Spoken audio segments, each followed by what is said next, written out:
حضرت عبداللہ بن مسعود رضی اللہ تعالیٰ عنہ سے روایت ہے کہ رسول اللہ صلی اللہ علیہ وآلہ وسلم نے فرمایا،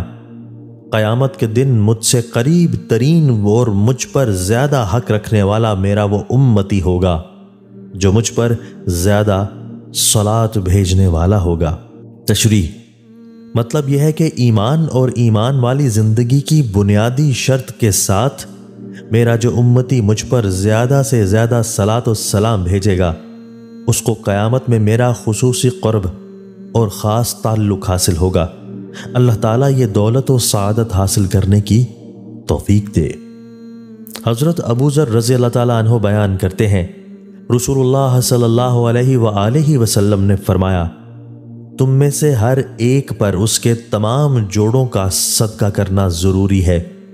ہر قسم کی تسبیح سبحان اللہ کہنا صدقہ ہے، ہر قسم کی حمد صدقہ ہے، ہر مرتبہ لا الہ الا اللہ کہنا صدقہ ہے، نیکی کا حکم کرنا صدقہ ہے، برائی سے روکنا صدقہ ہے، اور جو شخص چاشت کی 2 رکعتیں پڑھ لیتا ہے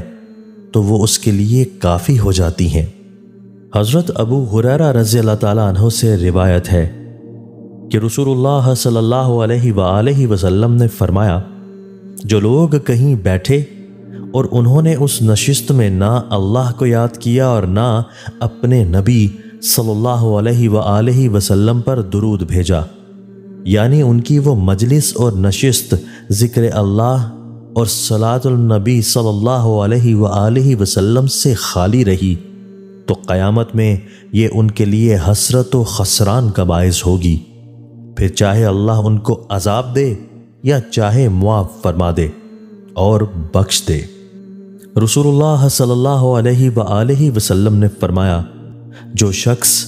عدم توجہ کی بنا پر 3 جمعے چھوڑے تو اللہ تعالیٰ اس کے دل پر مہر لگا دیتا ہے۔ دوستو، اللہ تعالیٰ ہمیں ان احادیث مبارکہ پر عمل کرنے اور اپنی زندگیوں کو سنوارنے کی توفیق عطا فرمائے۔